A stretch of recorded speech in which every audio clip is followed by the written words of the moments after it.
3 days after my father died, I walked into my kitchen at 10:30 in the morning and found my husband sitting at the table in his sweatpants, drinking coffee like it was any other Wednesday. I stopped with one hand still resting against the doorway. For a few seconds, I just stared at him. The coffee maker was humming softly. The refrigerator was making that low mechanical sound it had made for years. Sunlight was coming through the kitchen blinds in thin golden stripes. Everything looked normal. And somehow, that made it worse. My father had been dead for 72 hours. There were sympathy cards stacked beside the toaster. His funeral was still 2 days away. His last voicemail was still sitting on my phone because I couldn't bring myself to delete it. And my husband, Mark, was sitting at our kitchen table with his laptop open, wearing clothes he normally wore when he had nowhere to go. I finally broke the silence. "Why are you home?" Mark looked up from his laptop. "Morning to you too," he smiled. Normally, I would have smiled back. Normally, that little joke would have irritated me for half a second and then made me laugh. That was Mark. For 22 years, he'd been able to slip humor into uncomfortable moments like someone sliding a card across a poker table. But that morning, I didn't laugh. "It's Wednesday, I know. Then why are you home?" He closed the laptop, and something about the way he did it made my stomach tighten, not because he'd closed a computer. Because he looked prepared, like he'd already decided what he was going to say. "I quit." I actually looked behind me. It was an instinctive reaction. As if there might be another person, standing in the hallway, who could explain what my husband had just said.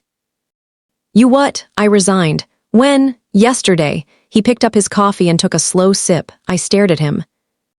"Yesterday, yes. My father died Sunday. I know. His funeral is Friday. I know that too. And you quit your job yesterday," Mark sighed. "Claire, don't make it sound like I joined a cult. Under normal circumstances, I might have laughed. That was his defense mechanism. When things got uncomfortable, Mark made them smaller. A joke. A shrug, a little smile.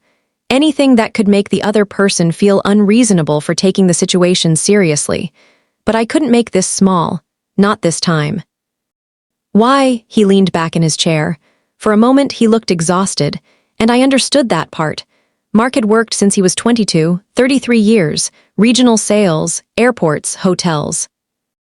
Client meetings, Sunday phone calls, delayed flights, quotas, deadlines. He had complained about the job for years. So when he finally said, "I'm tired," I understood. What I didn't understand was what he said next. "I don't see the point anymore. The point is generally the paycheck. You know what I mean?" "No," he looked at me, then he said it, casually. Almost comfortably, as though he'd been waiting for the right moment. "Your inheritance is enough for both of us." My fingers went cold. I didn't sit down. I didn't move. I simply stared at him. "My what? Your inheritance?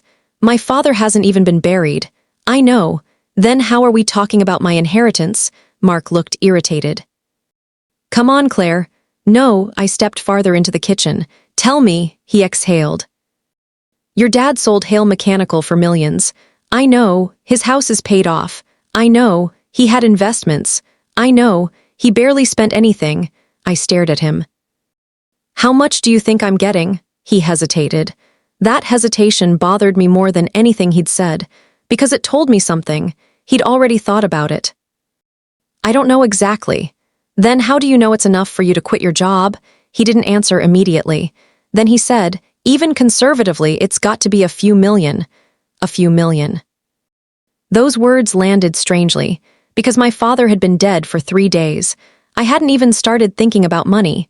I was still thinking about his voice, his hands, his stupid old coffee mug. The way he used to call me on Sundays and ask whether I'd checked the oil in my car. I was thinking about the funeral, the flowers, the suit, the things that needed to be done. And my husband had apparently been thinking about retirement, using money I hadn't even received, money I hadn't even seen, money that belonged to my father until the moment he died. Mark reached across the table. "Look, I've worked since I was 22. I know. I'm 55. I know. 33 years, Claire." His voice softened. "I'm tired." I swallowed. "I know you're tired. I've spent half my life traveling, airports, regional meetings. Clients calling me on Sundays because apparently air filters are a national emergency. Normally, that would have made me smile. It didn't. Maybe we finally get to enjoy our lives. There was something painfully reasonable about the sentence, and that was what made it dangerous, because I could understand why he wanted to stop working. I could understand wanting a slower life. I could understand wanting mornings without alarms. I could understand wanting to travel. I could even understand wanting to help his mother. What I couldn't understand was how he'd turned my father's death into a financial plan before I'd even had time to grieve. You quit without talking to me. I knew you'd worry. That isn't a defense. I was going to tell you. You told me after you quit. He rubbed his forehead. Can we not do this right now? I looked at him, then at the sympathy cards beside the toaster, then at the empty chair where I'd sat with my father years earlier. Apparently right now is an inappropriate time to discuss the decision you made because my father died. Mark didn't answer, and that silence was the first crack, not the biggest one, not yet. But the first, that evening Mark's mother Diane and his sister Melissa came over. Diane brought lasagna. Melissa brought wine. For the first 20 minutes, everything almost felt normal. They talked about the funeral, the weather, the food, the ridiculous price of flowers. I tried to participate, I really did. Grief makes you strange. One minute you want everyone around you. The next, the sound of somebody chewing feels unbearable. Then Diane started talking about her rent. Another increase, another year, another worry. She said she didn't know how much longer she could afford it. Mark looked up from his plate. Don't worry about it, Mom. Diane smiled weakly. I'm serious. I know. Once everything clears, I'll buy you a house. The room went quiet. I slowly lowered my fork. Diane blinked. What? A house? Oh, honey, you couldn't. Yes, I can. Then, without even pausing, Mark added, there are some nice little ranches near Westerville. Diane's expression changed. She looked excited. Melissa laughed. Look at Mom, she already has a zip code. Diane waved her off. I've looked, that doesn't mean anything. Mark smiled. Then he turned toward Melissa. And we'll get you straightened out too. Melissa frowned. What does that mean? Your debt. She stopped smiling. The business stuff, Mark shrugged. I'll give you 200 grand. Clean slate. Melissa put her fork down. Are you serious? Absolutely. She stood and hugged him. I sat there holding my water glass. Nobody had asked me anything, not how I was doing. Not what I wanted. Not what my father had left me, not whether I even intended to use the money. They had simply started distributing it. My father's money, my inheritance, my future. Already divided across a dinner table. Mark, he looked at me. What? Dad hasn't even been buried. The laughter disappeared. Diane looked down. Melissa slowly sat back down. Mark's jaw tightened. Claire, that's not what this is. Then what is it? I'm talking about taking care of family. I looked around the table. Whose family? Nobody answered. Mark's face hardened. That's unnecessary. So was promising $200,000 that nobody asked you for. Melissa raised both hands. I don't want to be in the middle of this. I almost laughed. She had accepted $200,000 approximately 40 seconds earlier, but I said nothing. That was something I had become very good at during our marriage. Not saying the thing that would make an uncomfortable moment worse. Not because I was weak. At least, that's what I'd told myself. I thought I was choosing peace. I thought I was choosing maturity. I thought not every hill needed a flag planted on top of it. After 22 years of marriage, you learn to let certain things go. The problem is that if you let enough things go, eventually you don't know where your boundaries went. After they left, Mark followed me into the kitchen. I was wrapping leftover lasagna in foil. You embarrassed my mother. I stopped. Slowly, I put the foil down. I embarrassed your mother. She already feels uncomfortable accepting help. She seemed to recover. He rubbed his forehead. Claire, you had no right to promise her a house. We're married. What does that have to do with promising your sister $200,000? He sighed.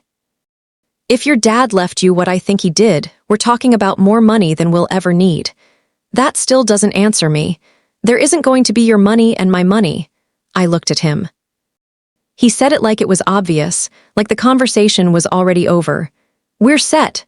I didn't answer, because somewhere inside me something had shifted. It was tiny, almost invisible, but I felt it. The next morning, I was standing in my father's bedroom trying to decide which suit he should be buried in when my phone rang. Claire! It was Samuel Green, my father's attorney. I closed my eyes. Hi, Samuel. I'm so sorry. Thank you. He paused. There are several estate documents Walter wanted me to go through with you. I looked at the suit hanging in front of me. Okay, could you come in tomorrow morning? Of course. Then I added, Mark can come with me. Silence, not long, just long enough. Actually, Samuel said quietly, your father specifically requested that our first meeting be with you alone. I turned toward the doorway. Mark was sitting in the living room. His laptop was open. He was looking at something, a used boat listing. For the first time since my father died, I wondered something I hadn't allowed myself to wonder before. What had my father known? And why had he wanted to speak to me alone? Samuel's office was on the 4th floor of an old brick building downtown. I'd been there twice before, once when my mother died, and once when my father sold Hale Mechanical. The hallway smelled faintly of old paper and furniture polish. Samuel met me at the door. Claire! He shook my hand. Then he seemed to think better of the formality and put a hand briefly on my shoulder. I'm sorry about Walter. Thank you. He led me into his office. There was a legal pad on the table, a bottle of water, and a box of tissues placed discreetly off to one side. I noticed them, and immediately decided I wasn't going to need them. Grief makes you competitive about ridiculous things. I wasn't going to cry, not there, not yet. We talked about ordinary estate matters, death certificates, the house, funeral expenses, documents. Then Samuel closed the folder in front of him. Before we get into numbers, there's something Walter wanted me to discuss with you. I looked at him. Okay. He took a breath. Did Mark ever tell you that he came to see your father without you? My stomach dropped. What? Mark came to see Walter. When? About 8 months ago. I stared at him. No, Samuel nodded slowly. He contacted Walter more than once. I couldn't speak. There was an in-person conversation, Samuel continued. A later phone call. And eventually an email. What did they talk about? Samuel looked at me carefully. Your father's estate. I leaned back. For a moment, the room seemed too quiet. My husband discussed my father's estate with him.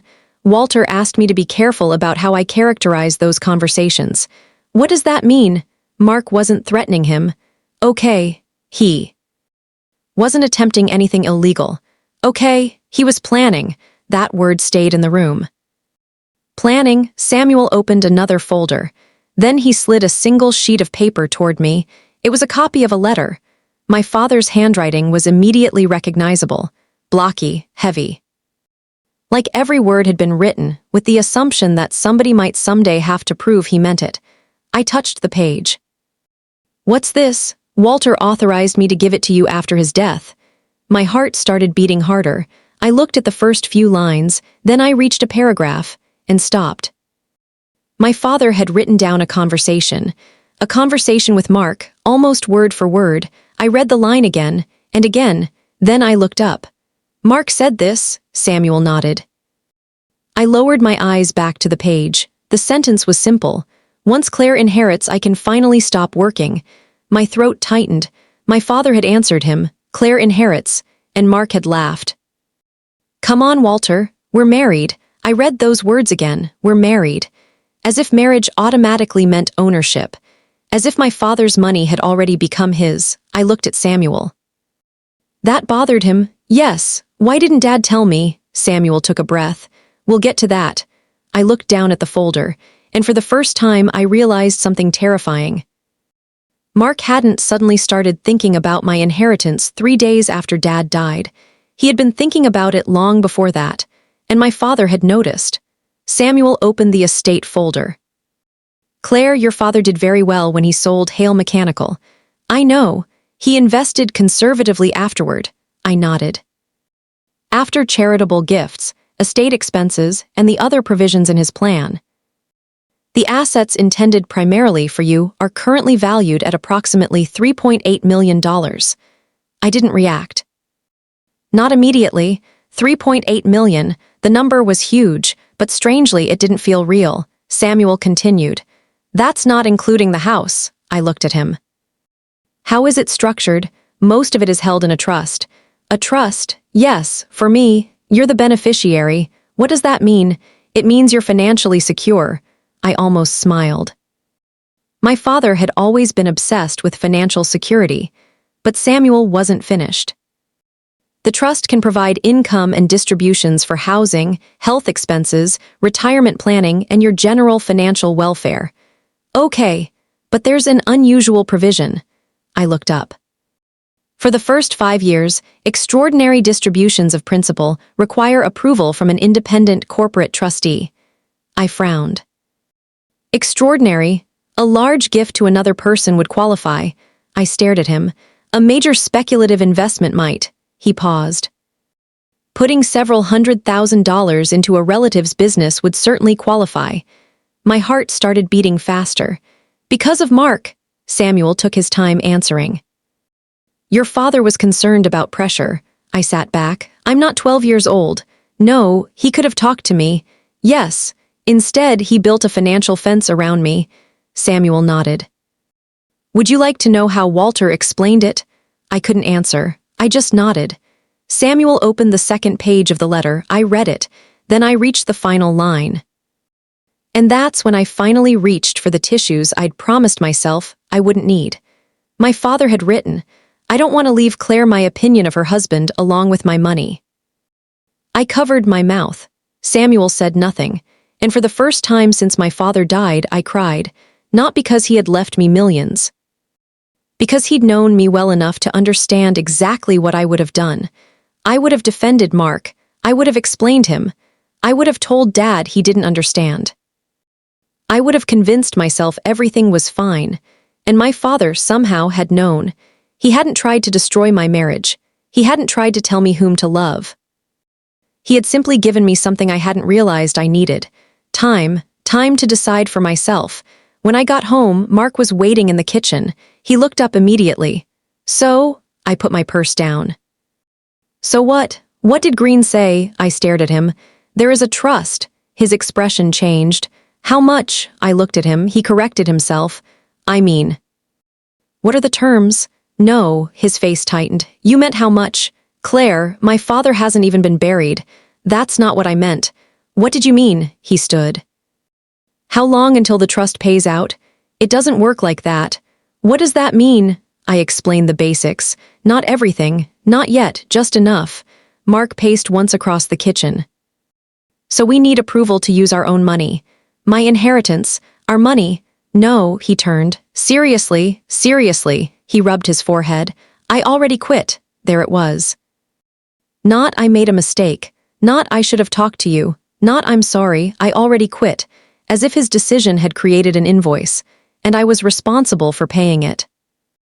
That night I went to bed early. Sometime after 1 a.m, I woke up thirsty. The house was dark. I walked downstairs, then I heard Mark. He was in the den, speaking quietly on his phone. I stopped halfway down the stairs. No, a pause, don't panic. Another pause, then his voice became lower. The money exists. I stopped breathing. It's just tied up. I knew the voice on the other end. Melissa, Mark continued. I'll figure it out. Another pause. Then he said the sentence that changed everything. Claire will come around. I stood in the darkness, halfway down the staircase. For years, whenever we fought, I had walked into the room. I had demanded answers. We had argued. One of us would eventually apologize just to make the tension disappear. But this time, I quietly turned around and walked back upstairs. Because for once, I didn't want Mark to know what I knew. I wanted to hear what he said when he thought I wasn't listening.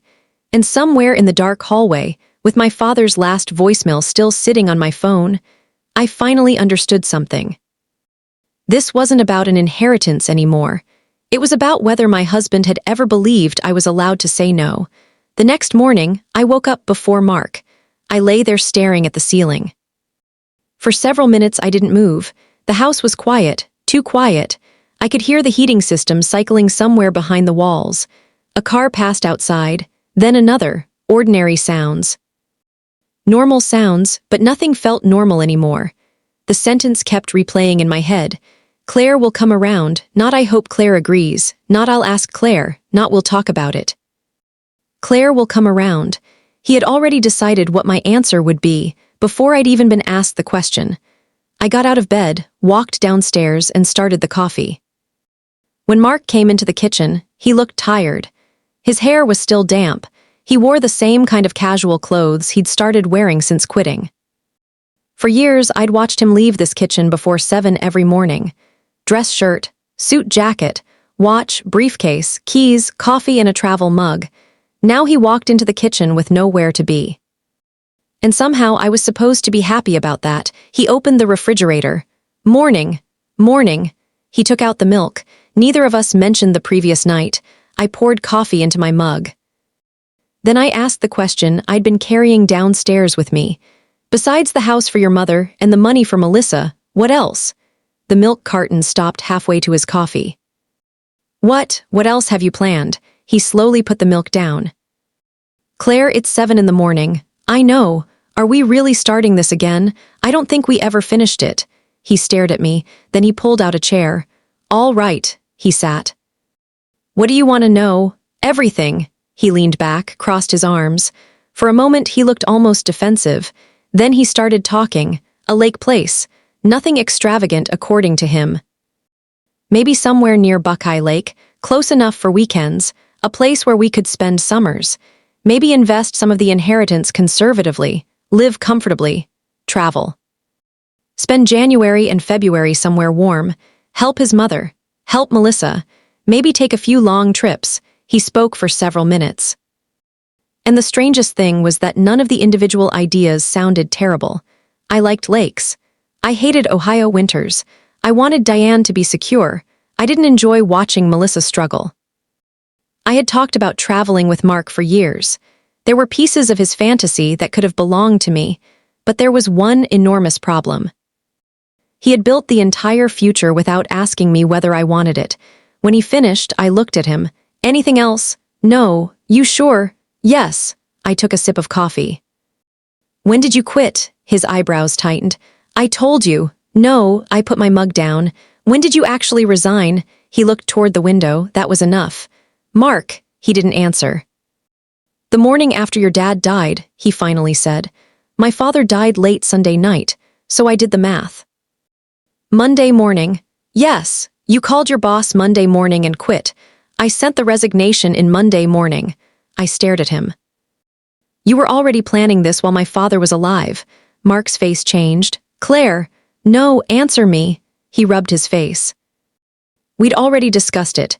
Who is we? My boss and me. For how long? He didn't answer. For how long, Mark? A few weeks. I felt something inside me drop. Dad was still alive. Don't do this. Do what? Make it ugly. I almost couldn't believe what I'd heard.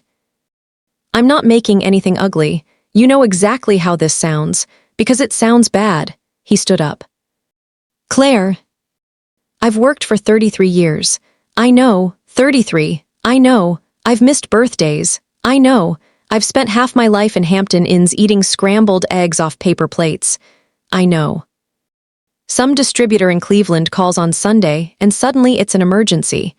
I know. His voice cracked. I'm tired. I softened despite myself. I know you're tired. He looked at me. Do you? Yes, because your father got to sell his company and retire before 60. That stopped me. He had choices. There it was, the thing underneath everything. Resentment, not just toward the job, toward my father, toward what Dad represented. Freedom, security, success, choices. Mark continued. I don't own a company, I don't have some huge retirement package, so when it became obvious we'd have enough, he stopped. Enough what? Enough money. From my father. He closed his eyes. Don't. When did my father's estate become your retirement account? He grabbed his keys. I can't talk to you when you're like this. I almost smiled. He was unemployed. He was the one who had walked away from his job, yet somehow I was the difficult one. He headed toward the door. I didn't stop him. Over the next 2 days, I started discovering how far his plans had gone. The first thing came through our shared household email. A real estate agent had written, "Thank you again for your interest in the lake property." I read the message twice, then I called the agent. "Hi, this is Claire Bennett." There was a brief pause. "Yes, of course. I have a question about the property." "Absolutely. Did my husband put down a deposit?" Another pause. "Yes." My stomach tightened. "How much?" $5,000. I closed my eyes. "From our joint account?" "That's my understanding." "Is it refundable?" "Yes, at this stage." "Thank you." I hung up. $5,000. It wasn't the amount. It was the fact that he'd done it, without asking, without telling me, before the inheritance had even been distributed. That evening, Diane called. She sounded cheerful, too cheerful. "Claire, honey." "Hi, Diane. I just wanted to let you know I talked to my landlord." I sat down. "About what?" "My lease." "What about it?" "I told him I probably won't renew." My eyes closed. "Why?" She laughed softly. "Well, Mark said." I didn't let her finish. "Diane, you shouldn't make any decisions based on what Mark told you." There was silence. "What do you mean?" "I mean nothing has been decided. But no house has been purchased. I know, and I haven't agreed to anything." Her voice changed. "Oh, I just don't want you to make a decision that puts you in a difficult position." She sounded embarrassed. "I understand." We ended the call politely. I stared at my phone. Then it rang again. "Melissa," I answered. "Hi." "Hey." There was hesitation in her voice. "Can I ask you something?" "Sure." "Do you know when things are going to clear?" I frowned. "When what clears?" "The estate." I didn't answer. She continued. "Mark said." I closed my eyes. "What did Mark say?" "That I shouldn't agree to a long repayment plan with my creditors if I'm going to be able to settle everything soon." I stared at the wall. "Melissa, I didn't tell you that." "I know, and I haven't promised you any money." "I know, but Mark did." She sighed. "I know." I leaned back. "Then Mark owes you an apology." She was quiet. "He said you would come around." That sentence hit me differently this time, not because it was new, because it confirmed what I'd already suspected. He had been making decisions based on my future answer, not my actual answer, my assumed answer, the answer he had already written for me. When Mark came home that evening, I was sitting at the kitchen table. He walked in and set his keys down. "What's wrong?" I looked at him. "Your mother called." His shoulders dropped slightly. "Okay, she told me she might not renew her lease." He looked away. "And Melissa called." He didn't answer. "She told me you advised her not to make a long-term repayment arrangement because she would probably be able to settle her debt soon." I was trying to help. "You didn't just spend money we don't have, we do have it." "I have it." His face hardened. "There it is." "There what is?" "You've never talked like this before. Because you've never promised away hundreds of thousands of dollars I inherited from my dead father before." He shook his head. Walter really got what he wanted with that trust. That sentence cut deeper than he realized. "Don't blame my father for the fact that you quit your job." "I didn't say that." "You didn't have to." He turned away. I watched him walk toward the den. And for the first time in 22 years, I didn't follow him. The next morning, I called Samuel. "I need to know something." "Of course." "Was that conversation with Dad the only time Mark talked about the estate?" Samuel didn't answer immediately. "No." My heart sank. "So there were others?" "Yes, I want to see them." There was another pause. "Your father authorized the release of certain documents after his death. Then I want to see them." "Come in." I went back downtown. This time I didn't notice the old hallway. I didn't notice the furniture. I didn't notice the receptionist. I walked directly into Samuel's office. He already had a file waiting. He placed it in front of me. "I want to be very clear about something," he said. I nodded. "Your father authorized this material to be given to you after his death." "Okay." Samuel opened the file. The first page had a title. I read it, then I laughed, not because it was funny, because it was so absurd that my brain didn't know how else to react. Hale Bennett Family Investment Plan. My husband's name wasn't even on the title, but I knew exactly who had created it. Samuel watched my face. I turned the page. There were estimated investment returns, a proposed lake property. Housing assistance for Diane. A section labeled, Melissa Business Debt Resolution Estimated Amount, $200,000, Then came retirement projections. For Mark. I stared at the page. Then I saw my father's estimated estate value. It appeared in 3 different places. So did my name, Claire's expected inheritance, Claire's assets, Claire's projected investment income. I turned back to the first page. What's the date? Samuel didn't answer. I looked at the upper corner. 11 months. 11 months before my father died. I sat back. 11 months, Samuel nodded. I looked at the papers again. 11 months, not 3 days after Dad died. Not a grief reaction, not panic, not some impulsive decision made after a funeral. 11 months, while my father was still alive, while he was still going to the hardware store, while he was still calling me every Sunday, while I was still telling myself my marriage was fine. Mark had been designing a future around my inheritance, and somehow the most painful part wasn't the money. It was what wasn't there. I scanned the pages again. There was no section about me. Not really. My name was everywhere, but I wasn't. There was no, what does Claire want? No, what does Claire think? No, what if Claire doesn't want this? No, what if she says no? I looked at Samuel.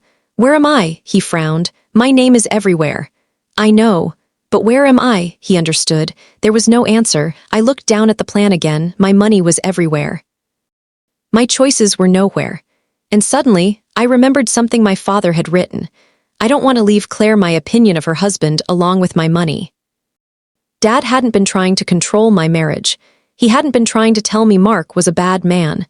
He had simply noticed something I had spent years explaining away. Samuel quietly asked, "Are you all right?" I looked at him. No. It was the easiest answer I'd given all week. Then I closed the folder. I don't want any of the inheritance transferred into our joint accounts. Samuel nodded. Understood. I don't want to make any large distributions right now. That's wise. Not for the lake. Okay. Not for Melissa. Okay. Not for anything Mark has promised. Samuel looked at me. For now, I thought about that word. For now. It felt powerful because it meant I wasn't saying no forever. I wasn't saying yes either. I was saying I decide. When I got home, Mark was waiting. He stood when I walked through the door. Did you talk to the trustee? Yes. His eyes immediately searched my face. And, I'm not requesting the money. His expression changed. What? Any of it? He stared at me. For the lake. No, my mother. No, Melissa. No. He looked almost stunned. For the first time since my father died, Mark didn't look irritated. He didn't look offended. He looked scared. And that was when I realized something. Until that moment, he had never actually believed I might say no. He had believed no was temporary, an obstacle. A mood, something I'd eventually get over, because Claire always came around. But this time, I wasn't coming around. I was finally standing still. And Mark had no idea what to do with that. Mark didn't speak for several seconds. He stood across from me in the kitchen, staring as if I'd just spoken another language. For the lake, he finally asked. No, my mother, no. Melissa, no. His jaw tightened. Claire, you understand what you're saying, right?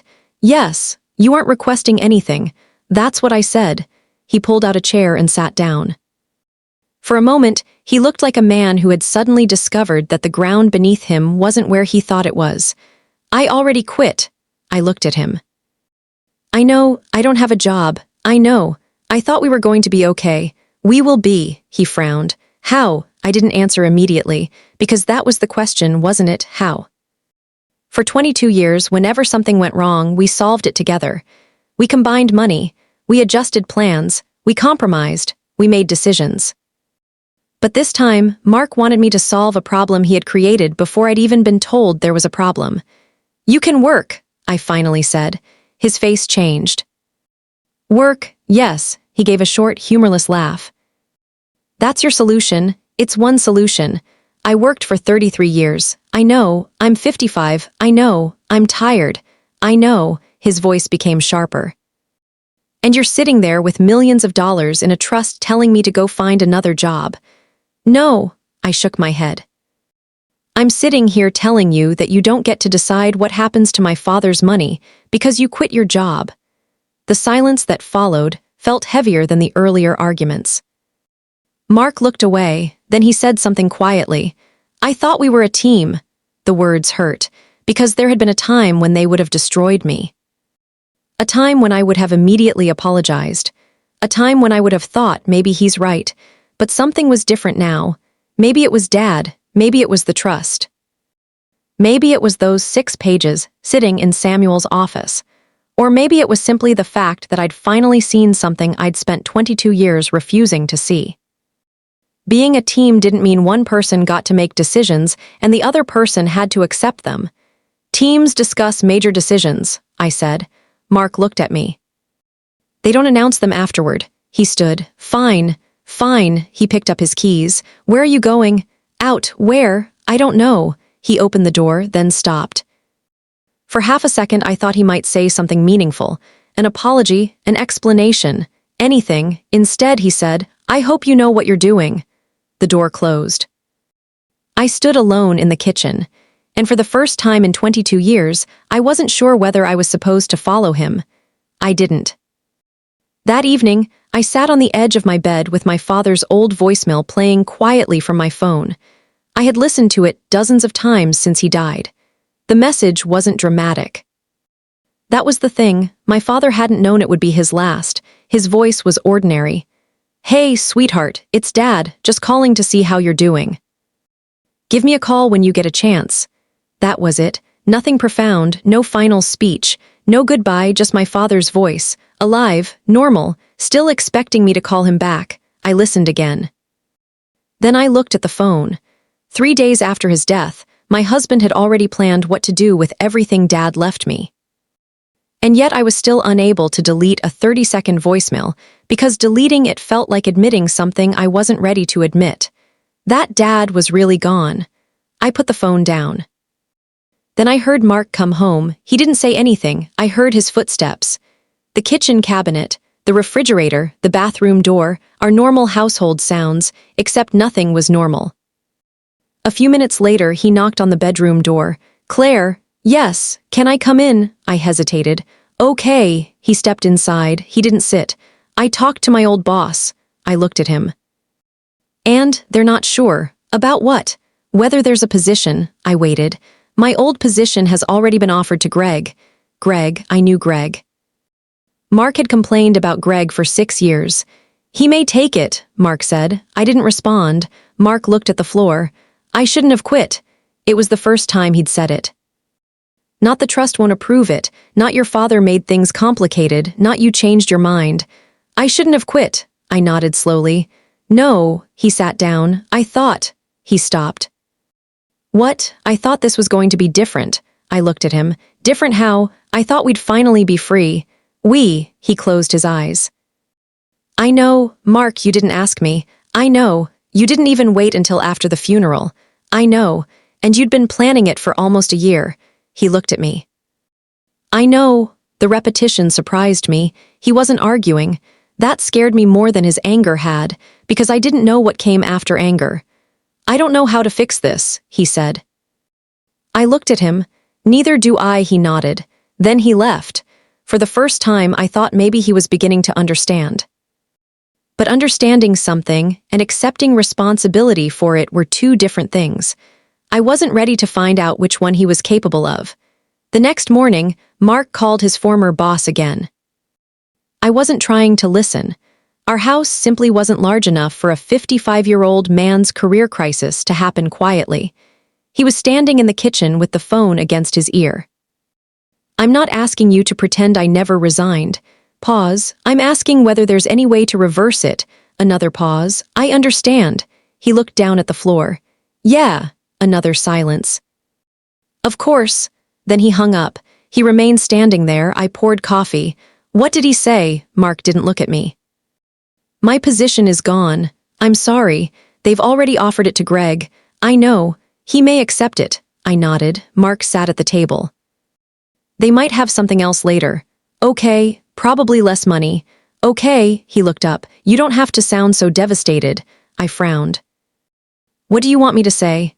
I don't know, he rubbed his face. Maybe that we'll figure this out together. I sat across from him. We can figure out what happens next together. He looked at me. But we can't pretend quitting was a decision we made together. He didn't respond. That distinction became the argument underneath every argument we had afterward. Mark wanted me to request enough money from the trust to replace 2 years of his salary while he figured out what he wanted to do. I said no, not because I wanted him to suffer. Not because I wanted revenge. I wasn't even trying to punish him. I simply refused to make my father's inheritance pay for a decision I had never agreed to. We still had a house. We still had savings. I still worked at the physical therapy office. Our mortgage was manageable. We weren't starving. We weren't homeless. There was no emergency. There was simply a man who had quit a job because he believed money was coming. And now the money wasn't available on his terms. That was not a financial crisis. That was a consequence. And for the first time, I allowed myself to say that word without feeling guilty. Consequence. Then Mark's mother and sister came over. They called it talking. Family has a remarkable number of gentle words for situations that are not gentle. Diane sat on one side of the couch. Melissa sat beside her. Mark stood near the window. I sat across from them. Melissa spoke first. Mark told us you're not requesting any distributions. That's correct. She looked uncomfortable. I just wish I'd known before. Before what? She swallowed. Before I changed things with my creditors. I stared at her. I didn't tell you to change anything. No, Mark did. She looked toward him, then back at me. Yes. Then Mark owes you an apology. Her expression tightened. He's your husband, Claire. Exactly. I kept my voice calm. My husband, not my father's executor. The room went quiet. Diane finally spoke. Let's not make this uglier than it needs to be. I almost smiled. That phrase again. Apparently, asking people not to spend my inheritance was what kept making everything ugly. Diane leaned forward. I'm not asking for anything unreasonable. I understand. I've been renting for years. I know. My rent keeps increasing. I know. I'm 76. I know. I just want security. I looked at her. And that was the hardest part. I couldn't hate her. Diane had been kind to me in many ways. She had driven me to the hospital when Emily was born because Mark was 2 counties away on a sales call. She'd sat beside me during my mother's chemotherapy. She'd made that ridiculous cranberry salad every Thanksgiving because Emily loved it. She wasn't a monster.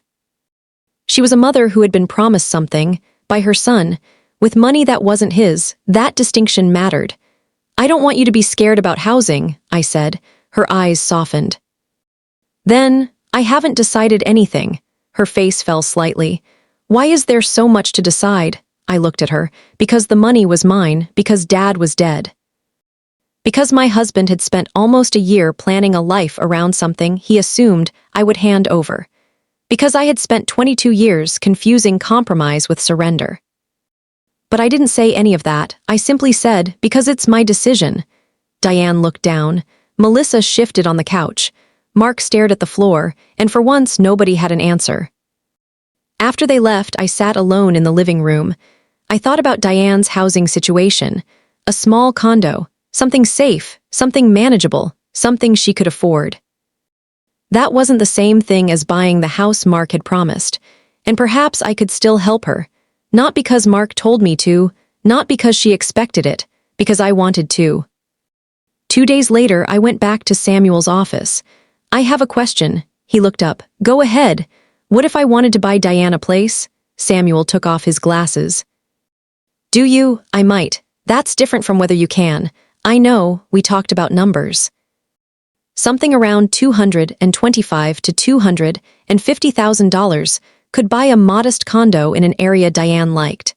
It would require trustee approval. But Samuel thought a carefully structured request could be considered. Then he asked me a question. Is this what you want, Claire? I opened my mouth, then closed it. I don't know. Then don't submit anything today, I nodded. And I didn't, thank God. Because the next afternoon, Diane came over. She didn't even take off her coat. Mark said you talked to Samuel. I looked at her. He told you that. He said you might be reconsidering. I was thinking about some options. Her face brightened.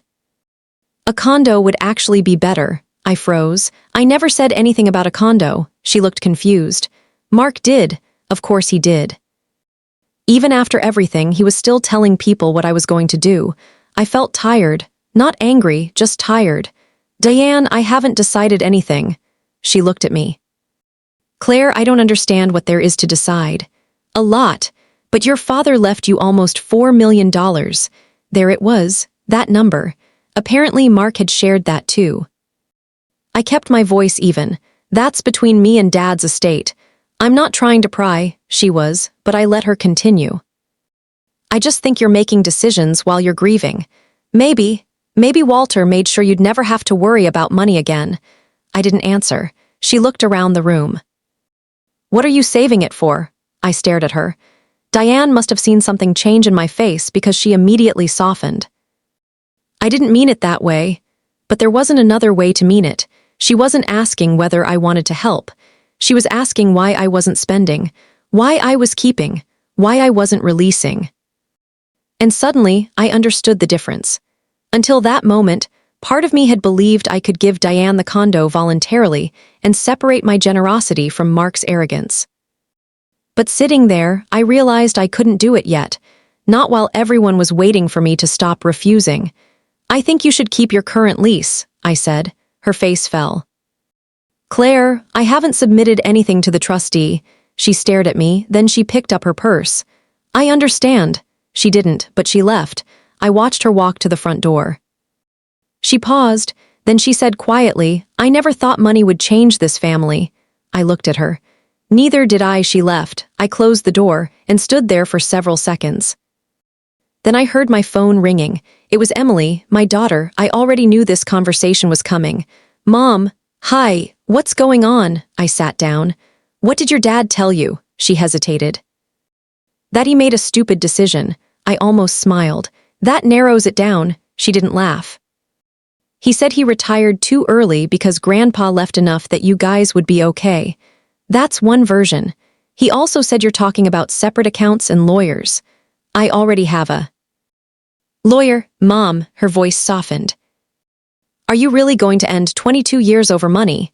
The question hurt more than anything Mark had said, because it came from my daughter. No, then what are you doing? I stared at the wall. I'm trying to figure out when your father started believing that being married to me meant he didn't have to ask me anymore. Emily was silent. I don't understand. I know. Did Dad do something? I thought about the 6-page plan, the 11-month timeline, the promises, the lake property, the house, the debt. The retirement projections. I could have told her everything. I could have sent her the documents, but I didn't. Your father made decisions he shouldn't have made. Is that it? No, I took a breath.